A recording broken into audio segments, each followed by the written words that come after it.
ಗೆಲುವೋ solo ಡಿಕೆಶಿಗೆ ಮೊದಲ ಅಗ್ನಿ ಪರೀಕ್ಷೆ. ಪರಿಷತ್ ಚುನಾವಣೆಯಲ್ಲಿ ಬಂಡೆಗೆ ಮೊದಲ ಸವಾಲು ಎದುರಾಗ್ತಾ ಇರುವಂತದ್ದು.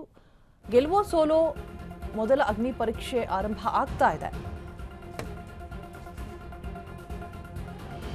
ಪರಿಷತ್ ಚುನಾವಣೆಯಲ್ಲಿ ಬಂಡೆಗೆ ಮೊದಲ ಸವಾಲು.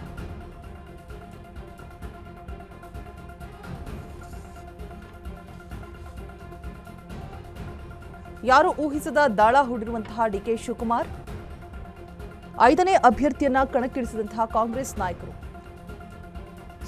ಸಿಎಂ ಡಿಕೆಶಿ ಆಪ್ತ ವಿನಯ್ ಕಾರ್ತಿಕ್ಗೆ ಕಾಂಗ್ರೆಸ್ ಟಿಕೆಟ್ ಕೆಲ ಮತಗಳ ಕೊರತೆ ಇದ್ರೂ ಕೂಡ ವಿನಯ್ ಕಾರ್ತಿಕ್ಗೆ ಟಿಕೆಟ್ ಅನ್ನ ಕೊಟ್ಟಿರುವಂಥದ್ದು. ಆಪ್ತನನ್ನ ಗೆಲ್ಲಿಸಿದ್ರೆ ಡಿಕೆಗೆ ಕ್ರೆಡಿಟ್ ಹೋಗುತ್ತೆ, ಸೋತ್ರೆ ದೊಡ್ಡ ಮುಖಭಂಗ ಆಗುತ್ತೆ. ಈ ಒಂದು ಹೊರೆ ಡಿಕೆಶಿ ಮೇಲೆ ಇದೆ. ಈಗ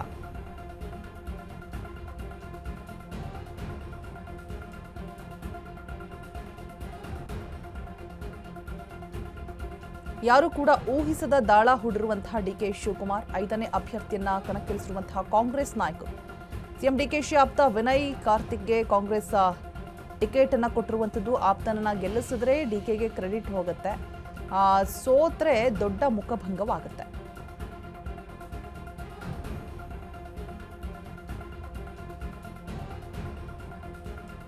ಈ ಡಿಕೆಶಿ ತಂತ್ರ ದೋಸ್ತಿಗೆ ಟೆನ್ಷನ್ ಅನ್ನ ತಂದೊಡ್ತಾ ಇರುವಂಥದ್ದು.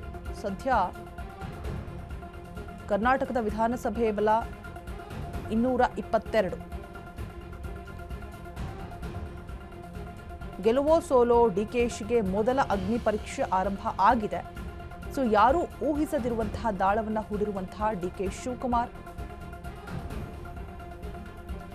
5ನೇ ಅಭ್ಯರ್ಥಿಯನ್ನ ಕಣಕ್ಕಿಳಿಸಿರುವಂತಹ ಕಾಂಗ್ರೆಸ್ ನಾಯಕರು. ಸಿಎಂ ಡಿಕೆಶಿ ಆಪ್ತ ವಿನಯ್ ಕಾರ್ತಿಕ್ಗೆ ಕಾಂಗ್ರೆಸ್ ಟಿಕೆಟ್ ಕೂಡ ಕೆಲ ಮತಗಳ ಕೊರತೆ ಇದ್ರೂ ಕೂಡ ವಿನಯ್ ಕಾರ್ತಿಕ್ಗೆ ಟಿಕೆಟ್.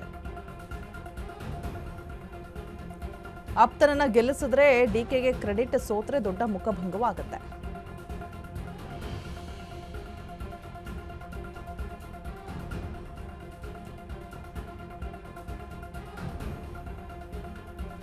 ಇನ್ನು ಡಿಕೆಶಿ ತಂತ್ರ ದೋಸ್ತಿಗೆ ಟೆನ್ಷನ್ ಅನ್ನು ಉಂಟು ಮಾಡ್ತಾ ಇರುವಂಥದ್ದು. ಸದ್ಯ ಕರ್ನಾಟಕದ ವಿಧಾನಸಭೆಯ ಬಲ 222. ಪರಿಷತ್ ಸದಸ್ಯ ಗೆಲ್ಲೋದಕ್ಕೆ ಪ್ರತಿ ಅಭ್ಯರ್ಥಿಗೆ 28 ಮತ ಬೇಕು. ಕಾಂಗ್ರೆಸ್ಗೆ 5 ಅಭ್ಯರ್ಥಿ ಗೆಲ್ಲಿಸೋದಕ್ಕೆ 140 ಮತ ಬೇಕು. 3 ಪಕ್ಷೇತರರು ಸೇರಿ ಕಾಂಗ್ರೆಸ್ನ ಒಟ್ಟು ಬಲ 138. ವಿನಯ್ ಕಾರ್ತಿಕ್ ಗೆಲ್ಲಿಸೋದಕ್ಕೆ ಡಿಕೆಶಿ ಬಳಿ ಇದೆ ಸುಲಭ ಮಾರ್ಗ. ಬಿಜೆಪಿಯಿಂದ ಉಚ್ಚಾಟನೆಗೊಂಡವರಿಗೆ ಡಿಕೆಶಿ ಗಾಳ ಹಾಕ್ತಾ ಇದ್ದಾರೆ. ಸೋಮಶೇಖರ್ ಹೆಬ್ಬಾರ್, ಯತ್ನಾಳ್ ಪೈಕಿ ಇಬ್ಬರನ್ನ ಸೆಳಿಬೇಕು. ಸೋಮಶೇಖರ್ ಹೆಬ್ಬಾರ್ ಮೊದಲೇ ಡಿಕೆ ಶಿವಕುಮಾರ್ ಆಪ್ತರು. ಮೂವರಲ್ಲಿ ಇಬ್ಬರು ಗೈರಾದ್ರೂ ಕೂಡ ಕಾಂಗ್ರೆಸ್ ಅಭ್ಯರ್ಥಿ ಗೆಲುವು ಸಿಗತ್ತೆ. ಇಬ್ಬರು ಗೈರಾದ್ರೆ ಸದನದ ಬಲ ಕಡಿಮೆಯಾಗಿ ಕಾಂಗ್ರೆಸ್ ಗೆಲ್ಲತ್ತೆ. ಜೆಡಿಎಸ್ ಜೊತೆ ಮುನಿದಿರುವಂತಹ ಜಿಟಿ ದೇವೇಗೌಡ ಗೈರಾದ್ರೂ ಕೂಡ ಲಾಭನೇ.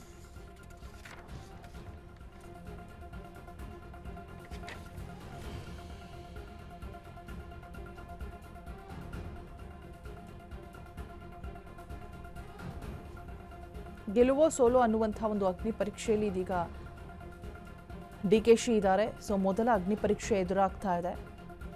ಮೊದಲ ಸವಾಲು ಕೂಡ ಇದು. 5ನೇ ಅಭ್ಯರ್ಥಿಯನ್ನ ಕಣಕ್ಕಿಳಿಸಿರುವಂತಹ ಕಾಂಗ್ರೆಸ್ ನಾಯಕರು. ಸಿಎಂ ಡಿಕೆಶಿ ಆಪ್ತ ವಿನಯ್ ಕಾರ್ತಿಕ್ಗೆ ಕಾಂಗ್ರೆಸ್ ಟಿಕೆಟ್. ಕೆಲ ಮತಗಳ ಕೊರತೆ ಇದ್ರೂ ಕೂಡ ವಿನಯ್ ಕಾರ್ತಿಕ್ಗೆ ಟಿಕೆಟ್ ಅನ್ನ ಕೊಟ್ಟಿರುವಂಥದ್ದು. ಆಪ್ತರನ್ನ ಗೆಲ್ಲಿಸಿದ್ರೆ ಕ್ರೆಡಿಟ್ ಹೋಗುತ್ತೆ. ಇನ್ ಕೇಸ್ ಸೋತ್ರೆ ದೊಡ್ಡ ಮುಖಭಂಗ ಆಗೋದು ಫಿಕ್ಸ್.